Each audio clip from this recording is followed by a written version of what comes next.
Om.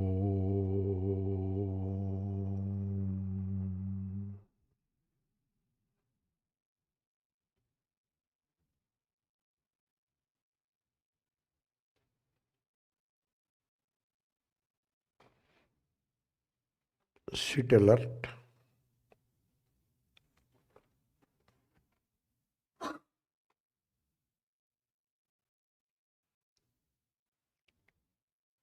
And look at yourself.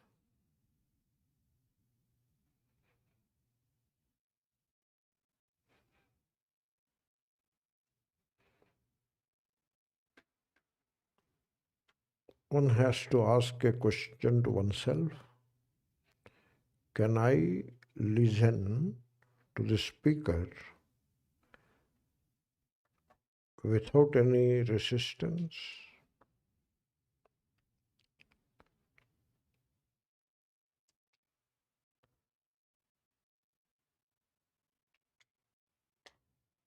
With the goal of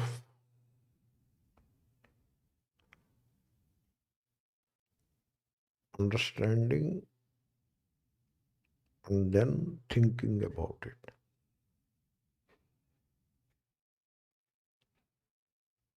That is called Shravanam.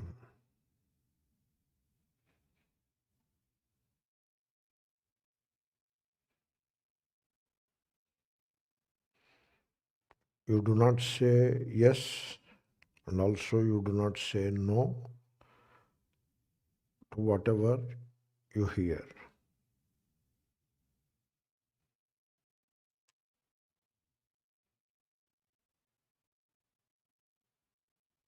You hear only to understand and think.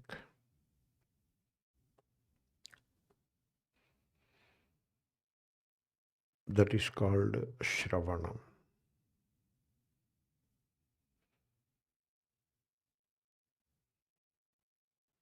As I look at myself, I am aware of the thought process called the mind.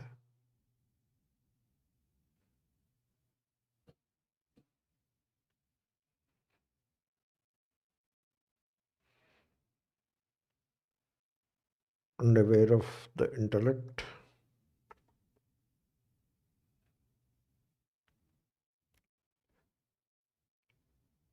which is knowledge, that is memory,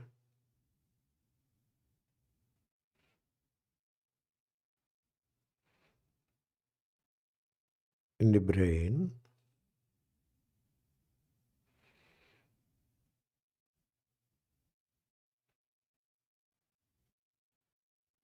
and if you pay attention, you can also locate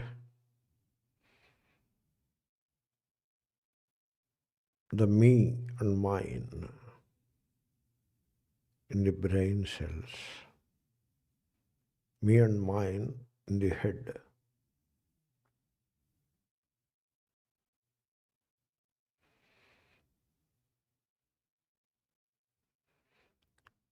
It is interesting to note that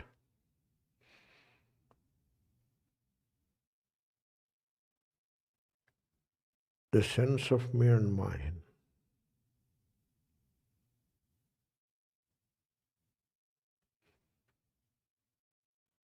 is located in the head and head alone.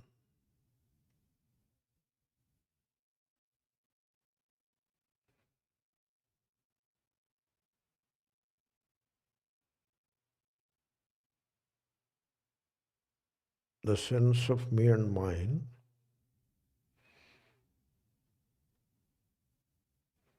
is very unique to the brain cells.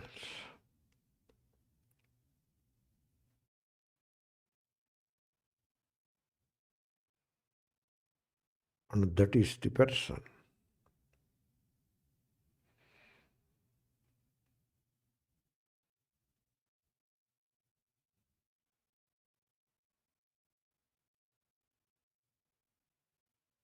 and I am aware of the person, the me and mine, in the head.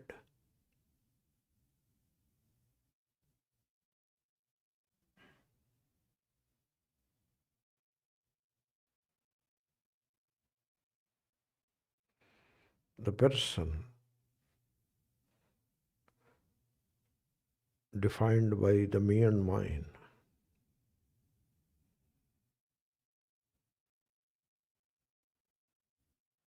parades as the knower.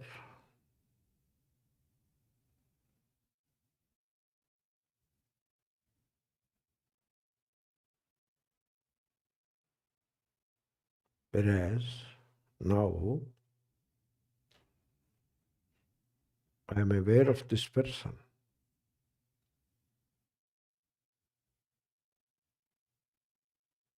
In the head, in the brain cells.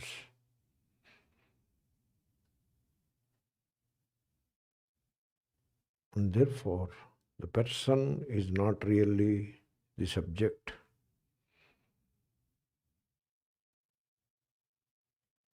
It is as much an object as the body and the mind.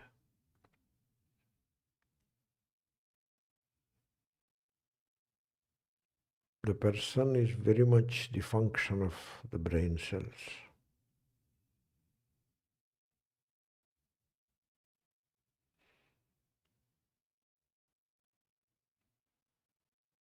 You notice the person has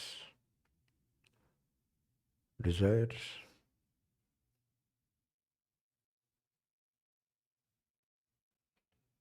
and also the person is insecure, afraid.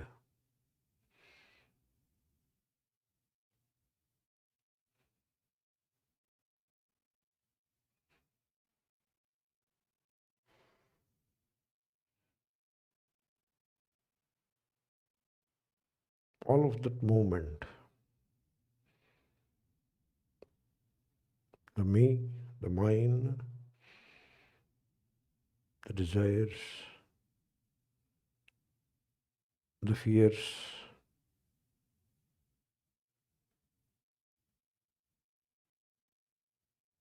the beliefs,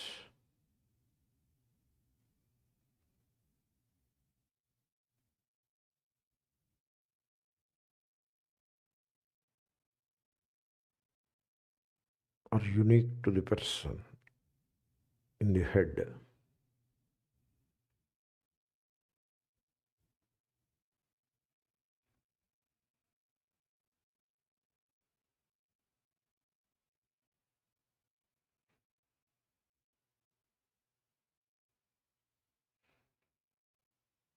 You are not the person, you are aware of the person.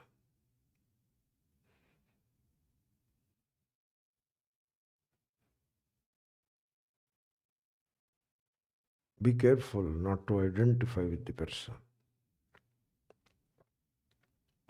By being aware of the person.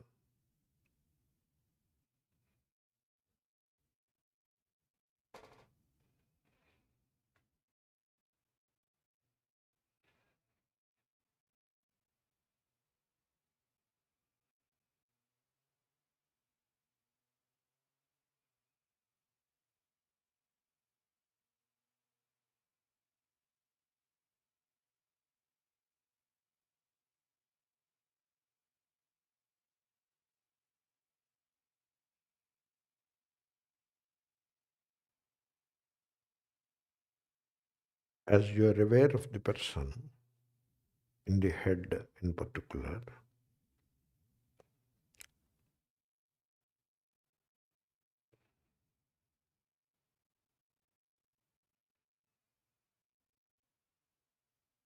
there is indeed a space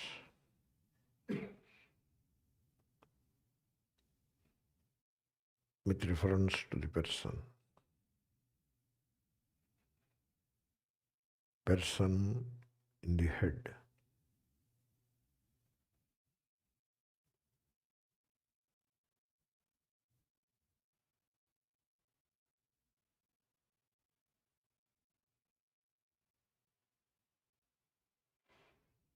You may also notice that the person in the head always seeks its own advantage.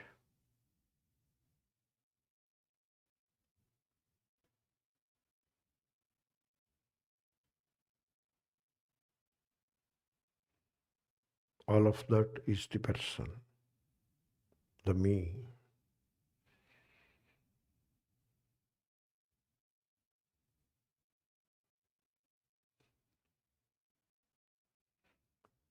Now leave the person alone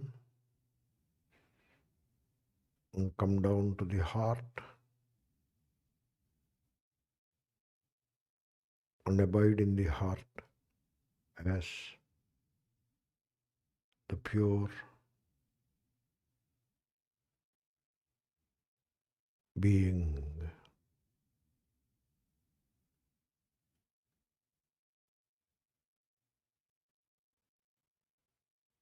Which is same as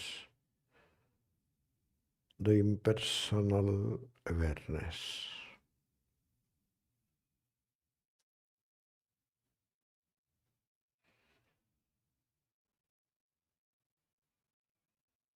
And that is love.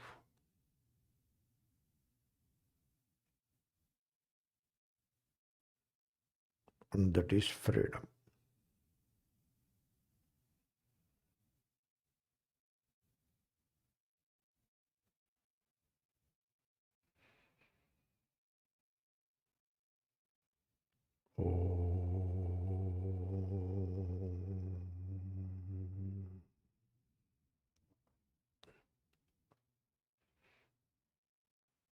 Sit at ease.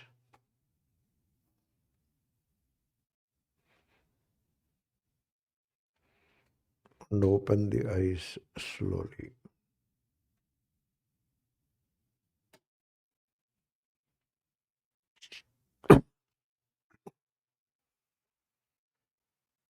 Om Shri Gurubhyo Namaha Harihi Om Shruti Smriti Karunalayam Namame Bhagavatpada Shankaram rajjusarpavadātmānaṃ jīvaṃ jñātvā bhayaṃ vahet nāhaṃ jīvaḥ parātmeti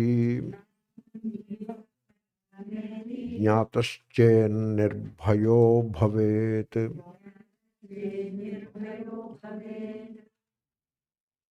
Ātmānaṃ jīvaṃ jñātvā rajjusarpavadātmānaṃ. So, I am the person. That is how we assume. Jñātvā means having assumed.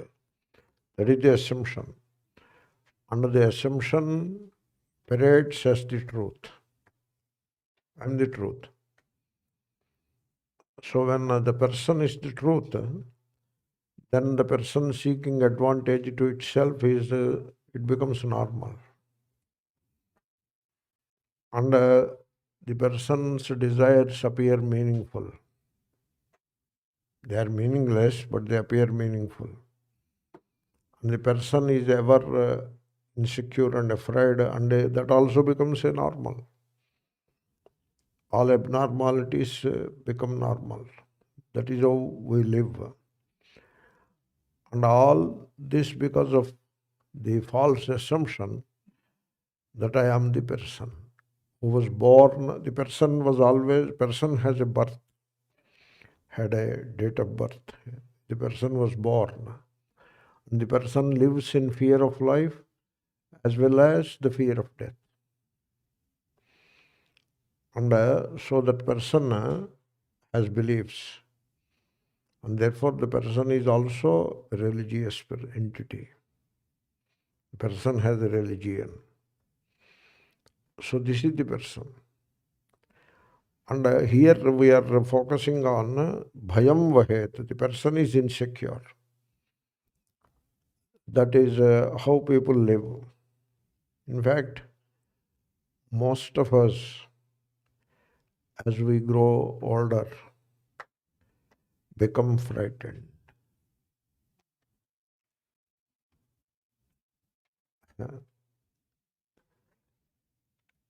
We are afraid of living. As we become older, we are afraid of living. And also, you know what? People are afraid of tradition. They don't dare to question the tradition. And then, of course, the religion, which is another name for tradition, is solidly based upon the fear of the people. That's why a religious person, he is afraid, and hence violent, aggressive. Anywhere if you see aggression, there is fear behind it. Aggression doesn't come from courage. Truth comes from courage, not aggression. Aggression always comes from fear. We have a proverb in Telugu, the cat is very timid, but when it is cornered, it is afraid, very much frightened, and therefore it will attack. The cat, not the dog. Dog attacking is normal, but cat attacks. Because it is when it is afraid, normally it will run away. It will crouch and disappear. But when you corner it, and it finds it cannot escape, out of that fear, aggression comes. That's why you should never corner a cat. It will attack you, and you will be injured by the cat unnecessarily. So leave the cat alone. Don't try to corner it. So, because aggression comes out of fear. You can see, did you notice, most of the devout religious people are constantly afraid of a perceived threat to their religion. Did you notice that? What is the threat to the religion? You follow the religion and you pray to God, all that you can do, but they perceive a threat. Look at people, all kind of major religions you look. I think only Buddhists do not seem to have a threat to their religion, as far as I could see it. Everybody else, Hindus they have the perception of threat.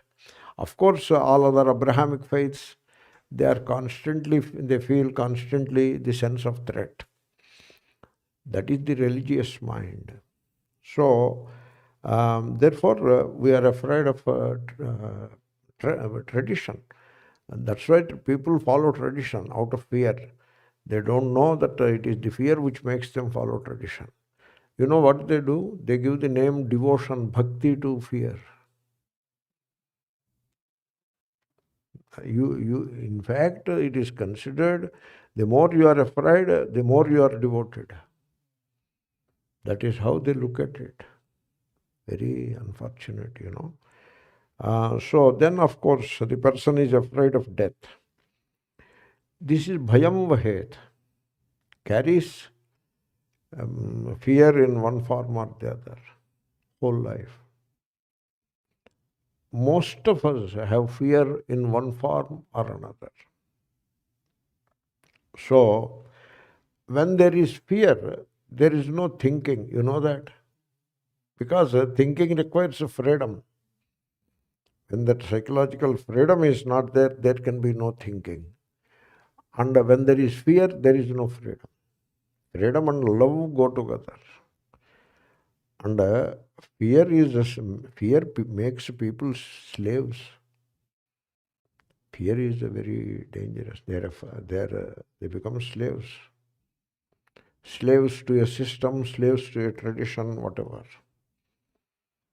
You see, in an office, maybe in the Indian condition I am saying at one time, may not be now, when the general manager is not there, everybody is jumping and enjoying like the Thanksgiving group. They are all talking loudly and enjoying eating and drinking coffee, this and that. Whereas somebody gives a hint, the hey, general manager is coming, then they run like cats to their seats and appear to be working. That is the fear of authority.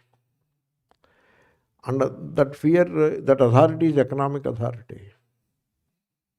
Whereas, you believe me, there is a very similar fear or same kind of fear in the context of spiritual authority also. Same kind of fear. People attend the temple ritual out of fear. Fear of God is one thing, fear of the head of the place. Therefore, when there is fear, there is no intelligence, because there will be no thinking, there will be no intelligence, there will be no discovery of the truth when there is fear. That is how we live. Therefore, there can never be the discovery of truth for a person. By a person, there is no discovery of the truth. The person has to dissolve. Then only there is discovery of the truth. Very interesting it is. We need freedom. Freedom doesn't mean just to do whatever you like. That you are doing anyway. So you do. I eat whatever I like. That is not the freedom we are talking about. So that people are doing it anyway. So the freedom, you have the freedom when you understand the whole process of living. Whole process of living you understand, then there is freedom. For example, you understand that the person is seeking some advantage. Person is always seeking advantage. You notice that. Not physical. You want a cup of coffee and so you are looking for a coffee kettle. That is okay. We are not talking of physical advantage. Coffee or tiffin or something, that is okay. Suppose it is raining, you look for some cover so that you can stand under that and avoid the rain. So that is not what we are talking. That kind of advantage, physical advantage we need. And we need a mailman to bring the packet and give to us. We need all that. And you are waiting for a post to come. All that is fine.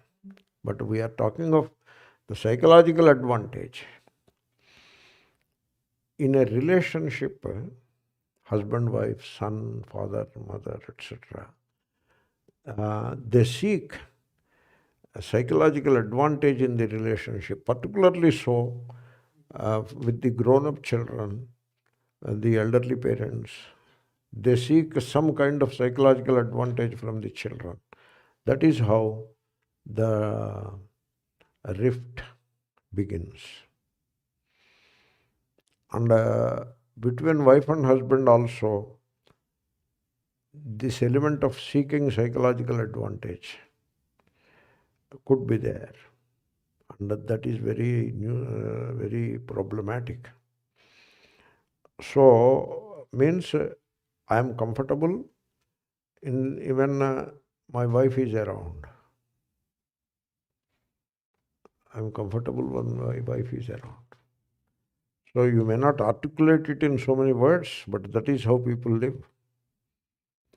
And so that puts an enormous pressure upon the other person, in the relation. That generates a lot of pressure for the other person. And there is pressure on this person also. Therefore, the relation is not based on so much love as it is based on psychological advantage. You see that everywhere, almost everywhere. And that's why generally it is observed in traditional circles back in India that the man in the old age derives more psychological advantage from the woman than the other way. That's why the man, in the absence of woman, man cannot live happily. But in the absence of man, the woman can carry on. Because the psychological advantage factor is much less in the case of the woman. So these are some of the truths of life. And what is that entity that seeks a psychological advantage in you? There is an entity that seeks psychological advantage, and that is the ego. That is another name for ego is the person. That is the person. Person is not the subject. You are the subject, not the person. Why? Because you can be aware of the person.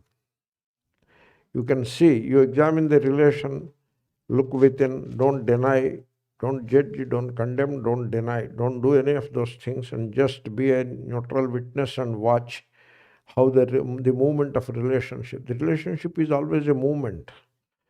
It moves, it is thought movement, and then it reflects in the speech and actions. Speech and action follow later, but first it is a movement of thought. And there, in that thought level, is there a seeking of advantage, psychological advantage? Yes. Means how in the absence of this relationship, I will be unhappy and lost. I will be lost, forlorn in the absence of this relationship. If that is the way you feel, that means you are deriving psychological advantage from the relationship. Sometimes it could be more coarse than that. It need not be that subtle. You obviously depend, and you know that, and you obviously exploit the other person for your advantage. It is done openly, unabashedly done. Even that is possible. All of that is the person. And why the person should do that? Because the person is insecure. Bhayaṃ vahet. So, therefore, and when you live in fear, you imitate, you follow. People who follow, they are in fear. They follow. And if you don't follow, you are afraid. Afraid of God is one thing, and afraid of authority is another thing, out of fear. So all this movement has to be understood. Whole process of life, how it is going on, one should understand. Because by following, you get nothing out of it. By imitating, by following, all in the name of tradition and religion, you don't get anything out of it. You remain an insecure person whole life. That is how bhayaṃ vahet, that is how people live. Not to imitate, but to observe. You observe, don't imitate. You observe, think, understand. That is undiscover. That is education. Suppose you look at a Mahatma. You don't follow the Mahatma. Follow is out of fear. Mahatma wields some authority, spiritual authority. And you are afraid of that authority. You don't want to be on the wrong side of that authority. You want to be on the right side of that authority. Because when you are on the right side of that authority, that gives you some sense of security. And people want security. You know, even in sannyasa, they want to take sannyasa from a big Swami. Not from some unknown guy. Because even after sannyasa, what? Insecurity, you know. People live with insecurity. So a gentleman came to me for sannyasa. I told him, you see, I appreciate your point. You are a suitable candidate for sannyasa, no doubt about it. But maybe you have to think twice. Am I the right person to give sannyasa to you? Did you pay attention to that? Because after sannyasa, you will be on the road. Because I am on the road, and I will give you sannyasa on the roadside, and you become a sannyasi, you will be on the road. And you want to come behind me, I may not appreciate it. Therefore, you please think about it. He said, okay, I will think about it. Really? So, there is spiritual authority is a very dangerous it is. Because it becomes an obstacle for for understanding the self. Therefore, you observe, not imitate, observe. understand and discover. That is the path. Not follow, imitate, try to become secure. That is not the path. Therefore, you see, people, we live. Everybody is living, Living is a process. We live. So, what for we are living? Generally, in the youth, we live to get educated, go to university and all. We are very busy. We fall in love with the university or some educational institution. We fall in love with the subject matter. And so we live, life goes on smoothly. Then you get married and then try to make a life, and so life goes on. You are busy in all that work, and so life goes on. And then you are in a job, and therefore some enthusiasm, life goes on. So children come and they are educated and all that. Eventually, at some point, life becomes mechanical. There is no more enthusiasm. Work doesn't make us enthused. Work becomes like a yoke. You pull it on. Then children become responsibility. Children are no more source of joy and happiness. They become responsible. At some point, they become responsibility, earlier or later. And therefore, you feel the burden. It is not so bad now, but at least 50 years back in our childhood, the parents had the enormous burden of their daughter getting married. That was the generation. Now it is not like that. I am very happy to see that. At one time, the father is weighed down by the feeling of the daughter getting married. Therefore, there is a proverb in Telugu, illu katti chudu, pelli chesi chudu. You get your daughter married and then we will see. You build a home, then we will see. That was the thing. So the responsibilities, children who are supposed to be the source of happiness, become a source of worry and fear. Responsibility they become. Children become the responsibility. Therefore, life, whatever thing was giving us some joy and enthusiasm at one time, becomes a burden soon. But you have to carry the burden because we have to live. This is how life becomes very mechanical. That is not life, because we live with insecurity, in insecurity, and finally we die in insecurity. That is not life. Then what is life? To live means to discover. That is the purpose of life. So you have to find out for yourself what is true. That for yourself is very important. You have to find out for yourself what is true. Otherwise, the life will end. Days roll on, the life will end. Our insecurities remain in place, and we are frightened, and one day we fall dead without ever knowing what is the truth. Truth is not what you acquire in the form of some knowledge and store in the head. That is not the truth. You have to find for yourself what is true. It is not enough to quote somebody else. Even if that somebody happens to be Shankara or Sri Krishna, you just quote Sri Krishna or Shankara, that doesn't make you a wise person. When what Shankara said or what Sri Krishna said is true, for myself it is true, then only that becomes the truth discovered. Therefore, that must be the goal of life. And you can do it. You can do it. No problem. You can do it.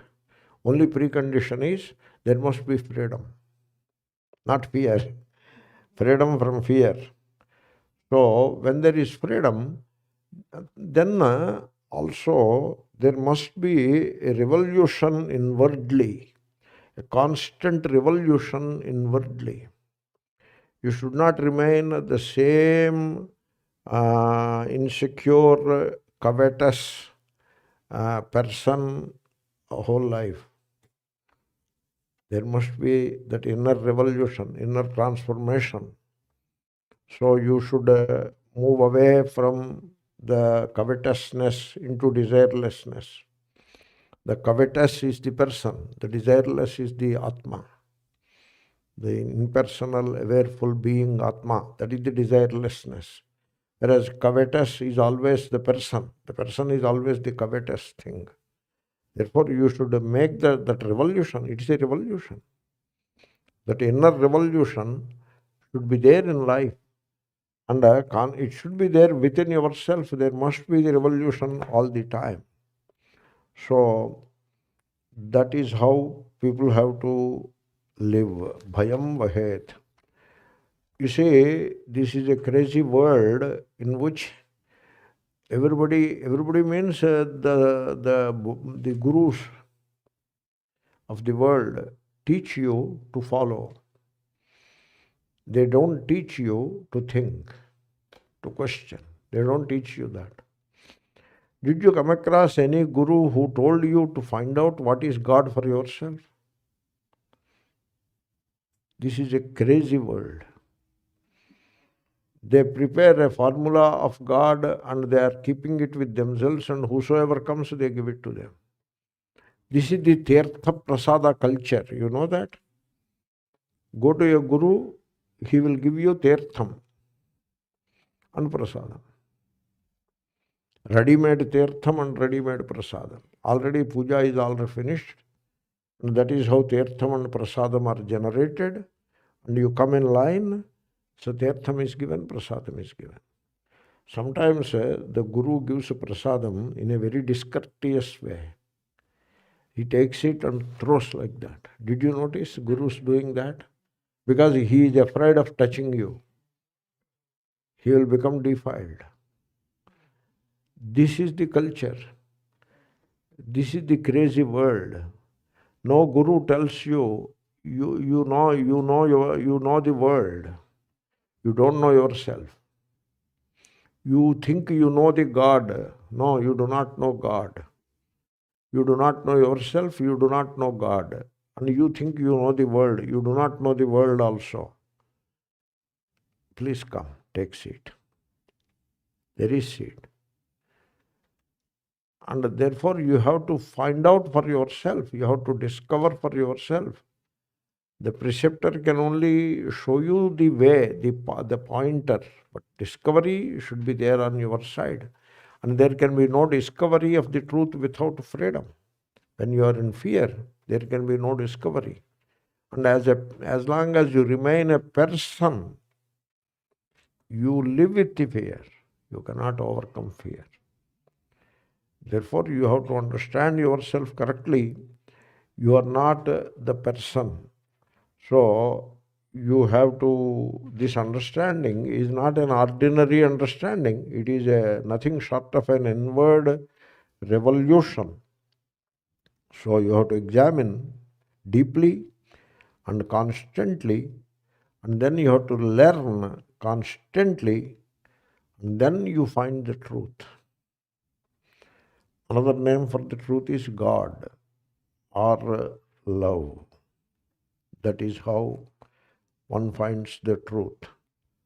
So, otherwise, in the absence of the discovery, so the fear continues to be there till the end of the life.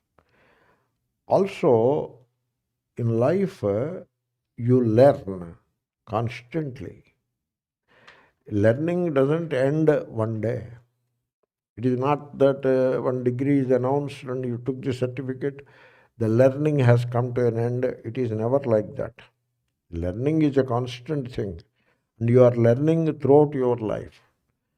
And also, you should learn from everything and every person.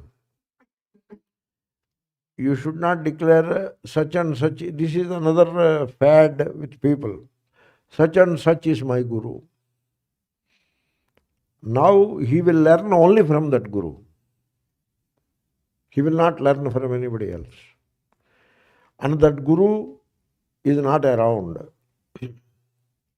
You have to travel and reach that Guru. By the time you travel and reach that Guru, there are 1,000 people who have already traveled and reached the Guru. And therefore you cannot go anywhere near the Guru. Or the Guru is old and sick. What will you do now with the Guru? Or the Guru is no more. In all these situations, which are the primary situations in the world of Gurudom, you never learn anything. You either imitate or just remain where you are. There is no learning. Therefore, that is a formula for disaster. You should not be like that. You are willing to learn from anybody, from a rickshaw puller, from a cobbler, from anybody and from a child. You are willing to learn from anybody and also from anything. So, this idea of a special teacher to learn from is not proper. That will take away the learning opportunity. So, everything can teach you. For example, Kabir, he wrote a poem about a dead leaf. And he learns a very good lesson from the dead leaf. Like that. And you can learn a lesson from the birds in flight when you watch. And you can look at the rich and learn how they suffer and all that. The rich, how they are subservient to their possessions, their riches. And you can learn from the poor how they manage to be happy in spite of the poverty. And you can learn from those who are crying. It is not indifference or callousness. You are kind and nice and you will be helpful also if the situation demands. But the point is why they are crying. You will notice it. And if you have an open mind, if you have a learning attitude, you can learn from the crying people also. And you can learn from the person who is smiling. And you can learn from a person who is arrogant. When you see an arrogant person, you can learn a lot from that person. That is not the way I want to be. Therefore, you learn from everything. And then life itself is the teacher, provided you are in a state of constant learning. And that becomes possible only when you are free, psychologically free.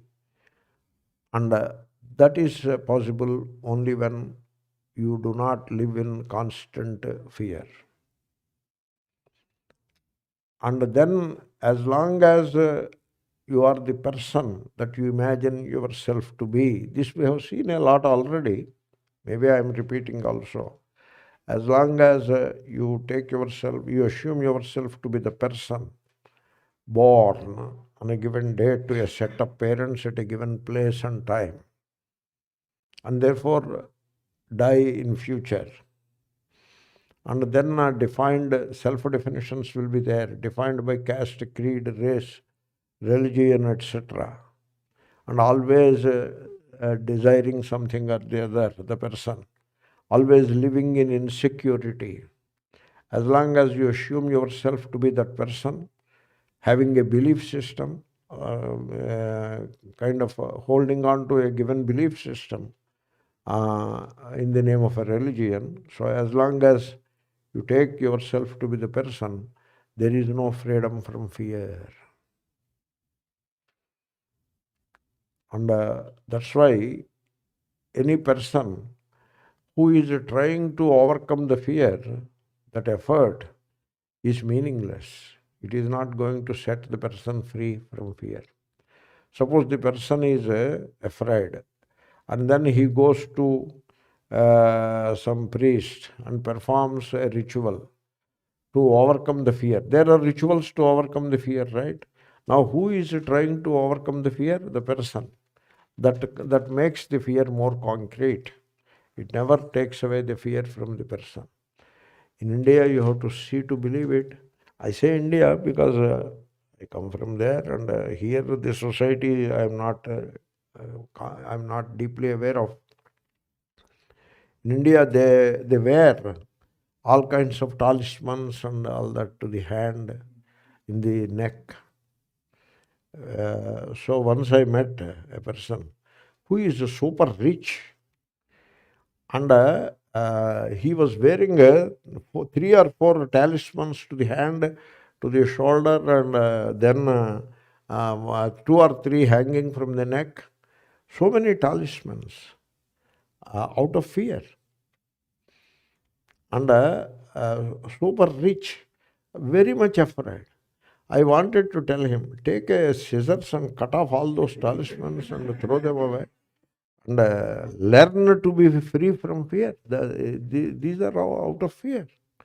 And as long as you hold on to these methods of escape from fear, you will not be able to escape. You will remain in fear. So, you see, while flying in the sky, the eagle cannot get out of space. That is not the way to come out of fear. Therefore, you must be free of fear. To observe, to watch, to give attention to the truth, to discover the truth. You must be free of fear. And when the mind is filled with problems, worries, and constant speculation about the future, etc., such a mind is not capable of discovering the truth. So, when the mind is quiet and you really observe, and when you are sensitive, extraordinarily sensitive, then you come to discover the truth. Therefore, so the person can never be free. Because I ask you a question. Suppose you do what suits you. Is that freedom? It is not freedom. So, you do it anyway. So, that is what people do all the time. So, that is not freedom. There is a name given to it. It is called independence. Physical independence, economic independence, only that much. It is not that inner freedom. So, many people in this world are independent. But rarely you come across a person who is free. So, that is the freedom. And always freedom is primarily from this destructive energy called fear. So, therefore, your assumption that you are a person is wrong, and you did not understand yourself correctly, and you are carrying this yoke of, or this cross of fear in the life. You can overcome all that. Rajjusarpavadātmānaṃ, jīvaṃ jñātvā bhayaṃ vahet. Let us do the word-to-word meaning of that particular vakya sentence. Atmanam, oneself, rajjusarpavad, like the rope serpent, jīvaṃ, a person, jñātvā, having assumed, bhayaṃ, fear, vahet, carries. That is the first sentence. Now the solution to the first sentence, the answer to the problem. Nāhaṃ jīvaḥ. That is the answer. I am not the person. Okay, that is the answer. So, if I am not the person, then what am I? So that point has to be taken into account. So I am the aware full being, Satchidatma. We have seen it. Nāhaṃ jīvaḥ parātmeti. Parātma is there. I am not the jiva. I am the parātma. Parātma or paramatma are one and the same. Okay? Para plus atma. Supreme Self. Or parama plus atma. Supreme Self. One and the same. That ma doesn't add anything. Same meaning. Now, generally, you look at this expression Paramatma, Paramatma, Parameshvara. That is when you hear that, instinctively, you think of something superior above. Is it not so? But interestingly, Shankara doesn't, not Parameshvara. You don't hear the word Parameshvara. That is the supreme power above. Like that you can think of it. But Shankara doesn't use the word Paramatma to mean something superior above. He uses the word Paramatma to mean something deeper within you. Because he declares in many places that the word Atma is always, otherwise has a fixed meaning. And the meaning is your own inner self. That is the word Atma. Now you say Atma or you say Parama Atma, it is the inner self only. That is how the word is. It is something like you say ghee. What is ghee? That is before you in the vessel. Suppose you say pure ghee. Now what is this pure ghee? It is in the vessel only. It is the same as in the vessel. Just because you say pure ghee, that doesn't mean it is somewhere above. Therefore, it is ghee, same as pure ghee. Where there is ghee, there only pure ghee is there. No, there is some impurity. That impurity you have to take care. You have to eliminate that impurity and that becomes pure ghee. Sometimes the ghee is not, it has developed some rancid smell. Then you heat it and filter, do something, you get pure ghee. There only there is pure ghee. It's not that for the sake of pure ghee you have to go above and all that. Atma, Paramatma are like that. So Paramatma is yourself as much as Atma is yourself. Only thing is, you mistake yourself, you assume yourself wrongly to be the person, and therefore now that is not the real Atma. But you stop doing that mistake, you understand yourself correctly, then you are the real self. It is the meaning of Paramatma, the real self, the supreme self, or the innermost self.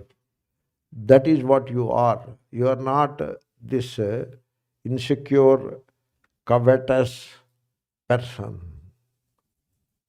Nāhaṃ jīvaḥ parātmeti. You see, that awareness in you, the light in you, you have to pay attention to the light in you. You should ignore the person in you. So I know the difficulty involved there, even to explain it, but I was struggling to explain it as well as I could yesterday as well as today. Therefore, there is the person in you, and I tried to locate the person in clear terms so that you come to terms with it and notice it, observe it, and thereby you realize that it is not you. And the person is always in the brain cells, in the form of me and mine. The brain cells DNA, the brain cells are, they are live cells. They are sentient cells. Cells are very powerful. In fact, what you are, standing or sitting there, what you are, every one of the cells is the same thing. You take yourself to be a particular entity standing or sitting there, and every cell behaves like a particular entity. And that is how you can notice the cell. If you notice the cell under the microscope, you are looking at an independent, sentient entity with its own mind, if you will. That is how the cell behaves. And therefore, the me and mine, it is in the brain cell. In Columbia University, they have a laboratory, I think they call it consciousness laboratory or whatever. What they have done, they put a person, they made him lie down, a healthy volunteer, and put some electrodes and all that. And how they do it, I don't remember the details. They shift the sense of me from this entity to a table. And now he feels the sense of me with reference to the table. Means what? The sense of me is located in the brain cells. And therefore, it is the brain cells that are cheating you. And now you have to counter-cheat the brain cells. That is the verse. Ātmānaṃ, jīvaṃ, jñātvā. That is the brain cells cheating you. Now you have to counter-cheat. Nāhaṃ, jīvaḥ, parātmeti. I am not the person. The person is at the mercy. Person is a product. Person is not original. Person is a product of the brain cells. The brain cells move, and the brain cells, they constitute a thought process by firing among themselves, and and create a person, and you are not that person. You see, I'm going in a particular direction, it's okay. The scientists say, in the brain cells, look at the brain cells only. In the brain cells, there is a power because of which the brain cells fire and create countless circuits between themselves and generate an elaborate thought process. Okay? If there are, say, suppose, just I am saying briefly, 1 billion brain cells are there, suppose. They are all interconnected. The brain cell will have a wire-like thing and it connects to another brain cells with a similar thing, right? And it is like so many circuits within the brain cells. And suppose one brain cell sends a message, which I am calling fire. It fires. And that message goes to multiple circuits. Okay? Therefore, this is how the brain cells function. They have a power, a glorious power to function and produce the thought process. Right? But that is not the end of the story. There is an intelligence which governs the function of the brain cells.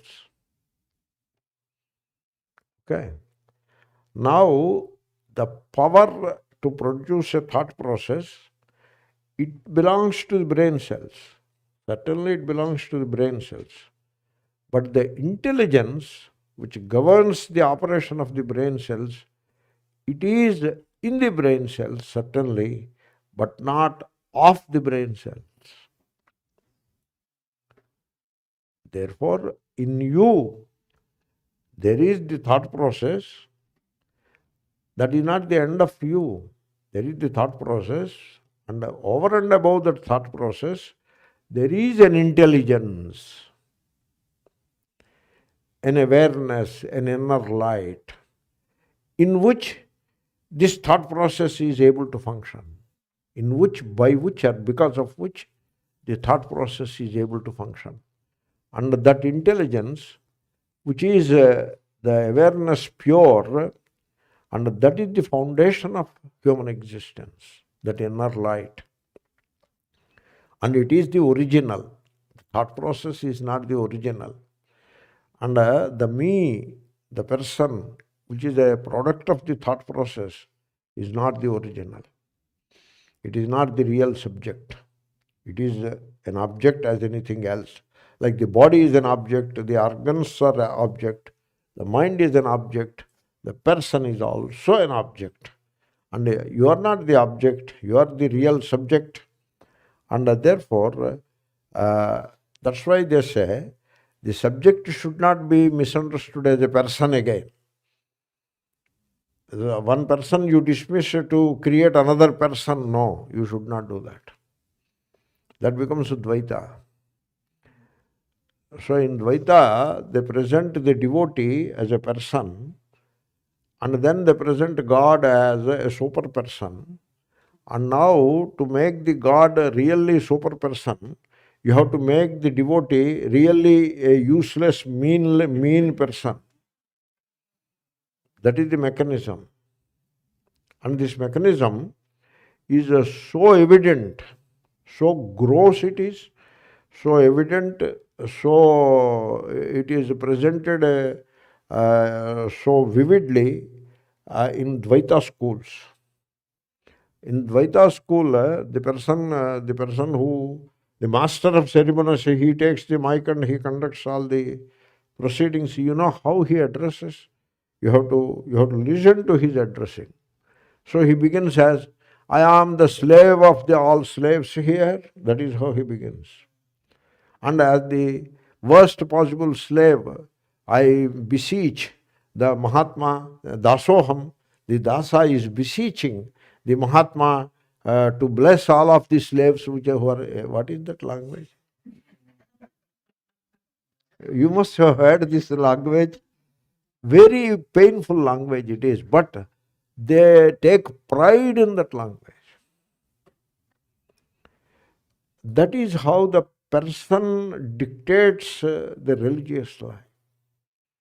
God is a person, super person, and you are a mean, sinful, useless, fit for nothing person.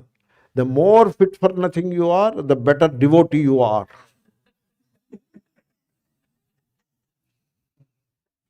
I wish that I am making a joke. It is not a joke, it is very real. I wish that I am exaggerating. It is not. When I see that, I am amazed. This is the Dvaita, that is the Dvaita operation. Therefore, we are not talking of one person, the child of the thought process, to be superseded by a superior person. No. We are talking of dismissing the person as a shadow, not real, and holding on to the truth which is impersonal. That is the point. That is the parātma. That is that inner light, the awareness. It is the original. The person, the me-mind person is not the original. But then the original is not another superior person. The original is the impersonal being, awareful being. The person always begins. The original, the awareful being is beginningless and endless. The person is constantly changing. Did you ever notice? Today you are a person. You look at yourself. Today you are a particular person. After 5 years you will not be the same person. You know that? Because the person changes by the day, but to notice the change, it takes some longer period. You see, when the stock market is up, you are one kind of person. And when the stock market dips, you are a different kind of person. Really. And when you are healthy, you are one kind of person. The moment your health takes a beating for whatever reason, God forbid, you become a different kind of person. The person changes by the day, but you can clearly see the important change in the person oh, this is a different person. Like that you can clearly see after a gap. Before marriage, you are a different person. After marriage, you are a different person. Before children, you are a different person. After children, you are a different person. So the person is ever changeful. You are not the changeful. That is the point I am trying to make. You are the changeless. You should always pay attention to that avikriya, as we have seen in the earlier verses. You are the changeless, that inner light, which is the changeless. So you are that. You see, the person is a product of multiple experiences. So why are you afraid? Because you are afraid because of a given experience, an unhappy experience. Why do you covet or desire something? Because you remember something pleasant experience. Desire is the memory of the pleasant. Fear is the memory of the pain. So this is how the person is a product of experience, multiple experiences. Me and mine, they also come into that category. Whereas the awareness is the matrix of all experiences. And therefore, without the awareness, there can be no experience even. Therefore, you have to understand yourself as the quality of pure knowledge, pure awareness. That is the impersonal being. So, the light of awareness, that is what you are. That unconditional awareness and that pure impersonal awareness. Why I said unconditional? Because by the time you impose conditions, it emerges as a person. That's why. So freed from all kinds of conditionalities or conditionings, because a person is a conditioned entity. So that unconditional awareness, so that is the person. You see, person is part and parcel of the moving mind. And when the mind becomes quiet, you do not feel yourself as a person anymore. You move away from the person into impersonal being. That also proves to yourself that person is, after all, a product of moving mind. And when the mind is moving, there is the immobile background of that light of awareness. That is what you are. Therefore, that changeless, otherwise called immutable, that inner light, the jyoti of awareness, that is what you are. That is the parātma. You have to understand that. And once you understand that, cennirbhayo bhavet. You know, people talk of moksha. What is moksha, you know? Freedom from fear. That is the moksha. That is the moksha. Bhayaṃ vai janaka praptosi. O Janaka, now you are liberated. And the name for liberation is abhayam. Because as I told you, fear is the destructive energy in human being. Very destructive. And so it withers the mind. It distorts thought. The kind of destruction that fear creates in the human mind is unbelievable. And you see, a frightened person, very clever, so they come out, they are in fear, they live in fear. But at the same time, they are clever also. Therefore, they come out with extraordinarily clever theories of superstitions.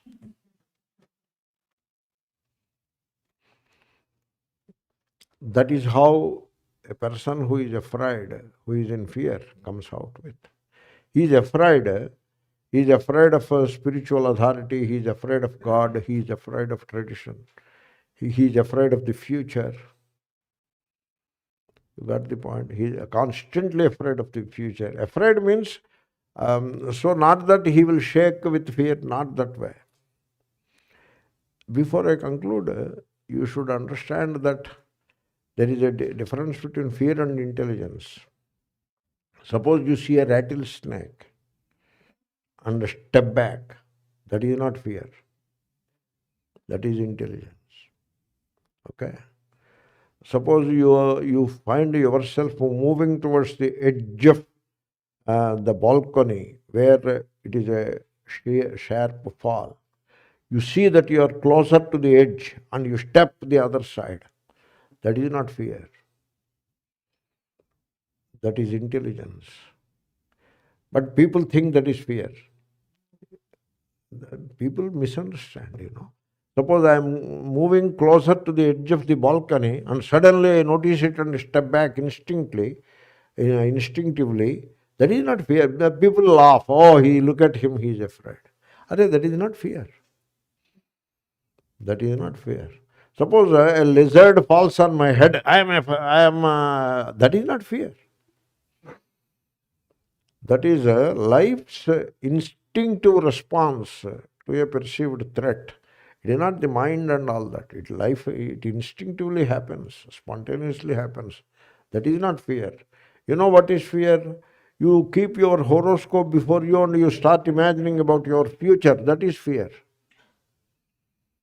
That is fear. And therefore, the people who are afraid, they come out with extraordinarily clever theories of superstitions to rationalize their fears. So he believes that his economic situation will worsen in the coming months because Shukra is looking at Shani. Look at that theory. How is that theory? There cannot be any worse superstition than that, but he makes a theory out of that superstition. Very clever theory out of that superstition. And people live in fear. Fear is very destructive, I tell you. And the moment you come out of fear, you are a liberated soul. You need not bother about moksha and all that. You are already liberated. And I tell you one more thing. The constant assertion of belief is an indication of fear. So you should not constantly assert belief. You have to constantly strive to learn and discover the truth. That is what you have to do. See, you talk of God, there is God all around. You have to discover. There is God in a dry leaf falling from the tree. And there is a God in a blade of grass under your feet. There is God in the sun around. There is God in the cold. There is God in the heat. There is God everywhere, in everything. You have to discover the God. So the fear is the opposite of truth. It doesn't help at all. And as I already mentioned, a person who is not afraid is not aggressive. You should not think that. This is another huge misconception among people. They fail to understand the distinction between fear and intelligence that I have already pointed out. Another big misconception in the society or among the people is that fearlessness is same as aggressiveness. You see some of these Indian movies. I don't know about Hollywood. Hollywood may be a different cup of tea, I suppose. Some of the Indian movies, the Telugu, Hindi, the Bollywood, Tollywood movies, the hero is a brat. He misbehaves and he is aggressive. You know what the hero does? While traveling in a train, he occupies one berth and he comes with a dolak and he starts beating it and singing song. Midnight at 12. And then some old man comes and objects to it. this fellow, he pushes the old man and shows aggression towards the old man. That is the hero. The more aggressive the person is, the better hero he is. Isn't it so? Those movies? What a misrepresentation of the fact. A person who is not afraid, who is free from fear, will be very quiet, very nice, very helpful, and very loving. He will not be aggressive. Therefore, when we say fear is bad, we are not saying that you become aggressive and assume that you are fearless. No. In fact, a person who has no sense of fear of any kind is not afraid of anything. What are the things that people are afraid of? People are afraid of loss, losing something. A person who believes that there is nothing to lose, he is not afraid. There is nothing to gain in this world, he is not afraid. Therefore, such a person who is not afraid of God, who is afraid of God? A person who is manipulative and all kinds of nonsense he has in his mind, he is afraid of God. A clean-hearted person, why should he be afraid of God? Are you afraid of walking by the side of a police station? No. Suppose you see a policeman, are you afraid? Why should you be afraid? You can wish him, "Hello sir, how are you?" You can say that. You need not be afraid of the policeman. Same is the case with God. Why should you be afraid of God? Unless you are covetous or you are not sure of your cleanliness, there is no reason to be afraid of God. There is every reason to love God. Bhakti is not fear of God. Bhakti is love of God. Therefore, when you become free from fear of any kind, so that is the real freedom. And you are a perfect individual, and you are already in the embrace of liberation, moksha. So, therefore, people have to understand that. Let us finish the verse. We have covered everything. Padachedam. Nāhaṃ jīvaḥ parātmā iti jñātah chet cennirbhayo bhavet aham ayam na jīvaḥ, not a person, parātmā, I am the Supreme Self, iti thus jñātaḥ, if realized, chet, jñātaḥ chet, if realized. Chet means if, okay? Nirbhayaha, fearless, liberated, bhavet becomes. Rajjusarpavadātmānaṃ, jīvaṃ jñātvā bhayaṃ vahet, nāhaṃ jīvaḥ parātmeti, cennirbhayo bhavet. Today evening class is at 6 from today onwards. Om Purnamadaḥ